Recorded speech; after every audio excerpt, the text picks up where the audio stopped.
Fala galera, belezinha?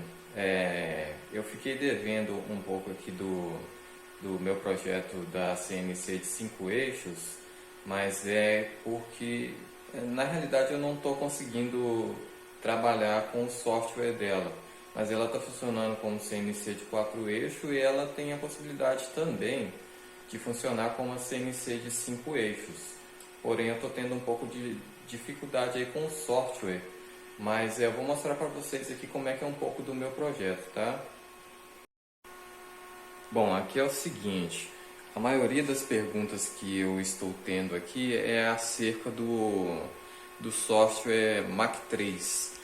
Ele funciona sim com o software Mach 3, porém a gente tem que mudar esse layout aqui e colocar ele o layout de 6 eixos.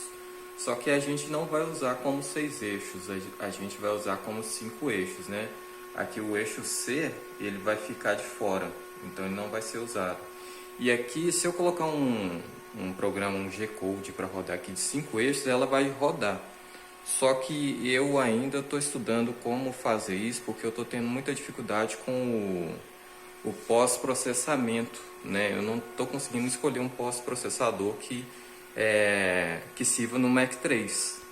O software ele tem o pós-processadores, mas para aquelas máquinas mais caras já são máquinas de renome aí, né? Então para o Mac 3 aqui está sendo um pouco difícil. Eu estou tendo que fazer algumas adaptações, mas assim que eu conseguir, aí eu posto um vídeo fazendo um programa para ela e mostro ela funcionando para vocês aí. Agora eu vou mostrar para vocês aqui um pouco de como eu montei essa máquina, para vocês verem que realmente é possível fazer uma máquina de 5 eixos. Aqui a parte elétrica, pessoal, uma pergunta que eu tenho também é a respeito do Raspberry Pi. Esse que eu estou usando aqui é o Raspberry Pi 3. Aqui também eu estou usando os drivers, que são esses mais comuns que a gente acha aí no Mercado Livre. Eu estou usando aqui 5 drives, um para cada motor. E agora, pessoal, a gente tem acesso a essa placa aqui também, que é para 5 eixos. Ela tem um microcontrolador nela que possibilita a gente ligar no notebook ou então num computador via USB. Aí facilita demais o nosso trabalho aí. Aqui eu tenho duas fontes, né? Eu tenho uma para o motor que é de 48 volts, que eu fiz essa pecinha aqui que é bem gambiarra, né? Mas ela é o PWM do motor. Aí ela serve para isso. A outra aqui é uma fonte de 12 volts. E essas outras duas aqui é para poder alimentar a parte do drive, aliás, da placa de controle. Aí alimenta isso.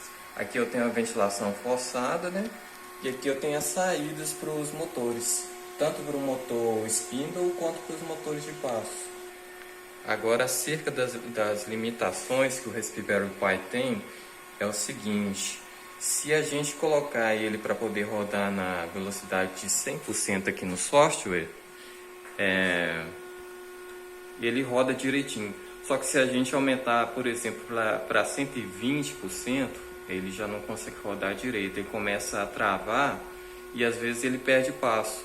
Por exemplo, se o eixo Y estiver indo para um ponto, por exemplo, 130 negativo, ao invés dele fazer esse percurso, ele começa a se deslocar ao contrário. Aí ele vai para 120 positivo, né? Ou vice-versa. Então ele tem uma perda de passo aí, se caso você usar a velocidade muito alta. Então ele tem essas limitações.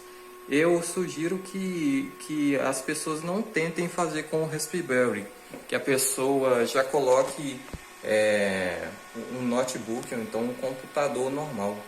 Aí ele tem mais velocidade. Agora, acerca da parte mecânica aqui, eu coloquei um fuso, né, de esferas para o eixo Z. E ele está ligado aqui com essa junção maleável, né? Não sei se dá para vocês verem aqui.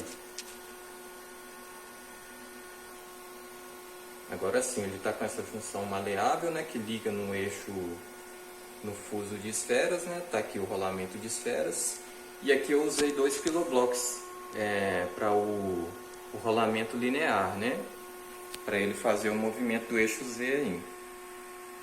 Então esse aqui é o meu eixo Z. O eixo Z para a máquina de 5 eixos, pessoal, ele tem que ter um curso muito bom. Esse meu aqui, por exemplo, ele tem 130 de curso. Então ele não pode ser um eixo com um curso muito limitado. Então é por isso que essa peça ficou tão grande assim. Agora, quanto aos eixos Y e X, eu usei aqui correias.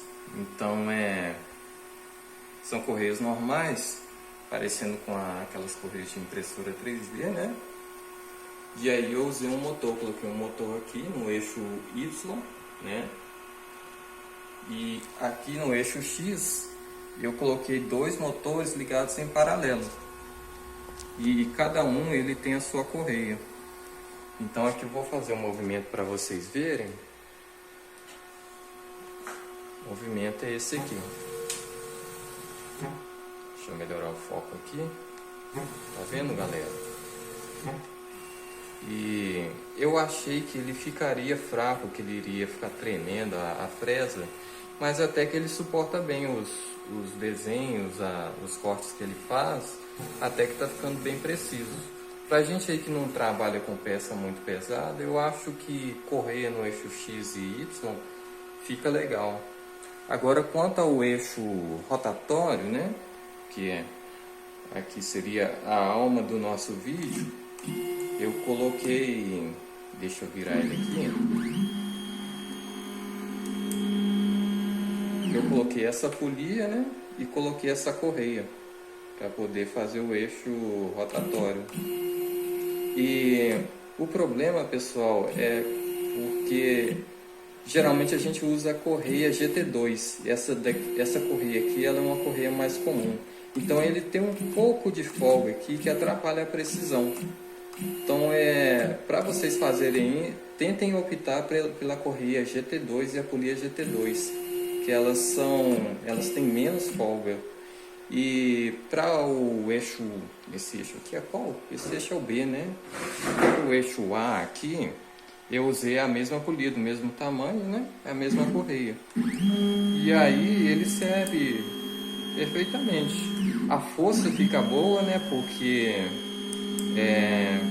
aqui ele não perde passo quando a fresa está trabalhando a peça, né? Aqui ficou legal. A única coisa que deixou a desejar aqui no caso foi só essa folga que tem na polia. Ela tem uma pequena folga que às vezes quando você zera aqui o eixo A, ele às vezes fica com a folga para cima ou para baixo. Aí a peça que está sendo usinada aqui, ela sai maior ou menor. E aí se vocês puderem optar por outra correia, pela GT2, seria melhor. Mas em resumo, a máquina ficou isso, pessoal. Eu aqui estou fazendo um vídeo rápido porque eu comecei a ler os comentários aqui e eu não sabia que esse vídeo tinha dado tanta visualização dessa máquina. E aí eu estou fazendo aqui esse videozinho rápido só para vocês terem mais ou menos uma noção de como foi feita. Se vocês quiserem copiar o projeto que eu fiz aqui também, não tem problema nenhum. Vou até filmar um pouco de longe para vocês verem aqui. Então ela ficou com essa configuração. Deixa eu ver se eu consigo mexer os eixos aqui para vocês verem. Ela ficou com essa configuração.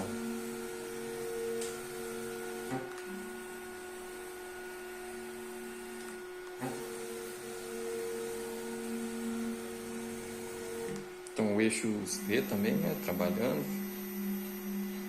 Ela fica mais rápido do que isso, mas como eu estou gravando aqui, eu não vou mexer na velocidade não, porque é um pouquinho complicado para mexer aqui. Mas ela corta direitinho, vou mostrar uma peça para vocês aqui. E ali a caixinha dela, né?